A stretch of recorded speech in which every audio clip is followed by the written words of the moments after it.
ಸ್ನೇಹ ಸಂಬಂಧ ಇರೋದು ಪ್ರೀತಿಸೋಕೆ, ವಸ್ತುಗಳಿರೋದು ಬಳಸೋಕೆ. ದಯವಿಟ್ಟು ಅದನ್ನ ಅದಲು ಬದಲು ಮಾಡಬೇಕು.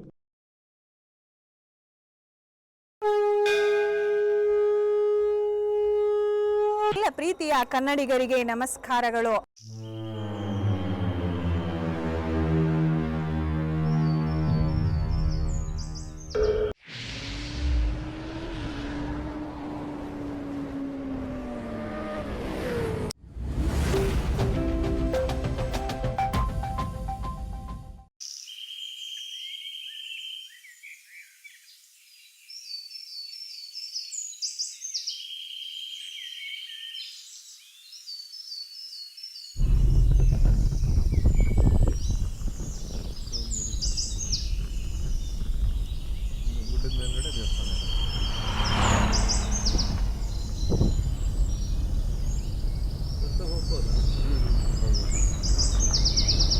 ಕಲ್ಯಾಣಿ ಥರ ಮಾಡಿದ್ದಾರಲ್ಲ, ಕಲ್ಯಾಣಿನೇ ಫುಲ್ ಬೆಳ್ಕೊಂಡಿದೆ. ಬಿಟ್ಲು ಸಿಕ್ಕಾಪಟ್ಟೆ ಮಳೆ ನೋಡ್ತಿದ್ರು, ಸಿಕ್ಕಾಪಟ್ಟೆ ಮಳೆ ಬೀಳುತ್ತೆ. ಅಂದರೆ ಈ ಮಳೆ ನಿಮ್ಗೆ ಅಭ್ಯಾಸ ಆಗ್ಬಿಟ್ಟಿದೆ ಅಲ್ಲ? ಏನು ಮಳೆ ಅಲ್ಲ, ಏನು ಮಳೆ ಇವಾಗ ಲಾಸ್ಟ್ ನೀವೊಂದು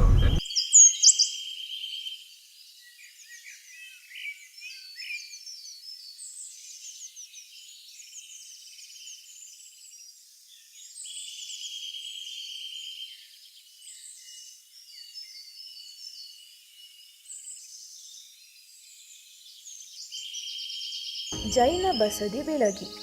ಇದು ಉತ್ತರ ಕನ್ನಡ ಜಿಲ್ಲೆಯ ಸಿದ್ದಾಪುರ ತಾಲೂಕಿನಲ್ಲಿದೆ. ಜೈನ ರಾಜರು ಕ್ರಿಸ್ತ ಶಕ 1400ರಿಂದ ಕ್ರಿಸ್ತ ಶಕ 1736ರವರೆಗೆ ಬಿಳಗಿಯನ್ನು ಆಳಿದರು. ಆ ಸಂದರ್ಭದಲ್ಲಿ ನಿರ್ಮಿಸಿದಂತಹ ಬಸದಿ ಇದಾಗಿದೆ. ಇದು ಸಿದ್ದಾಪುರ ಬಸ್ ನಿಲ್ದಾಣದಿಂದ ಕುಮಟಾ ಮಾರ್ಗದಲ್ಲಿ 15 ಕಿಲೋಮೀಟರ್ ಸಾಗಿದರೆ ಸುಂದರ ಬಸದಿ ಕಾಣಿಸಿಗುತ್ತದೆ.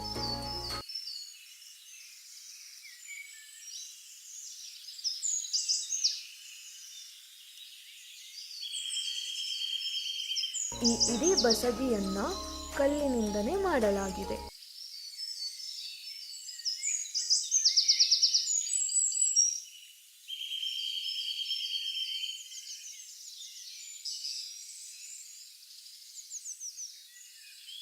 ಮೊದಲು ಇಲ್ಲಿ ಸುರಂಗ ಮಾರ್ಗವಿತ್ತು.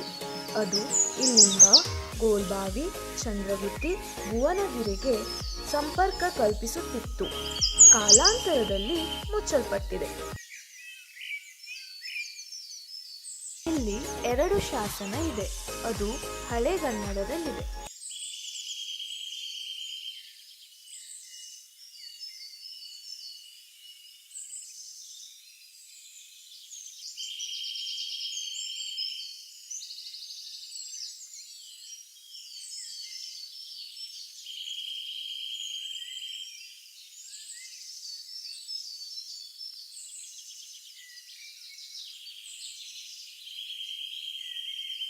ಇಲ್ಲಿ ತೀರ್ಥಂಕರ ನೇಮಿನಾಥ, ತೀರ್ಥಂಕರ ಪಾರ್ಶ್ವನಾಥ, ತೀರ್ಥಂಕರ ಮಹಾವೀರರ ವಿಗ್ರಹಗಳನ್ನು ನೋಡಬಹುದು.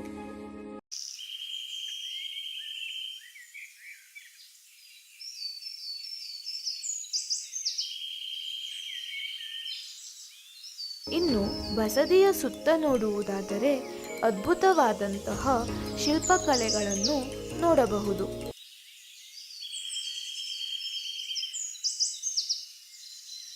ಈ ಬಸದಿಯನ್ನ ಪುರಾತತ್ವ ಇಲಾಖೆ ನೋಡಿಕೊಳ್ಳುತ್ತದೆ. ಬಸದಿಯ ಬಳಿ ಬಂದರೆ ಪುರಾಣ ಪ್ರಸಿದ್ಧ ಭುವನಗಿರಿ ಭುವನೇಶ್ವರಿ ದೇವಾಲಯ, ಇಟಗಿಯ ಮಹಾಬಲೇಶ್ವರ ದೇವಸ್ಥಾನ, ಗೋಲ್ಬಾವಿ ಹೀಗೆ ಅನೇಕ ಸ್ಥಳಗಳನ್ನು ನೋಡಬಹುದು.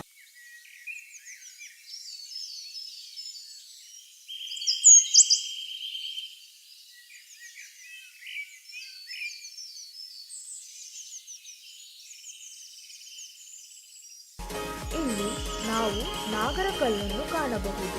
ಅವರು ನಾಗರನ್ನು ಪೂಜಿಸುತ್ತಿದ್ದರು ಎಂಬುದನ್ನು ನಾವು ಇಲ್ಲಿ ಗಮನಿಸಬಹುದು. ಇಲ್ಲಿ ಮಳೆಗಾಲದಲ್ಲಿ ಬಂದರೆ ಸ್ವಲ್ಪ ಮಟ್ಟಿಗೆ ಹುಷಾರಾಗಿ ಇರಬೇಕು. ಏಕೆಂದರೆ ಇಲ್ಲಿನ ನೆಲವು ಕಲ್ಲಿನ ನೆಲೆ ಹಾಸಾಗಿದ್ದರಿಂದ ಸ್ವಲ್ಪ ಮಟ್ಟಿಗೆ ಜಾರುತ್ತದೆ.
ಇನ್ನು ಮೇಲ್ಛಾವಣಿಯನ್ನು ಕೂಡ ಕಲ್ಲಿನಿಂದಲೇ ಅಚ್ಚುಕಟ್ಟಾಗಿ ನಿರ್ಮಿಸಿದ್ದಾರೆ.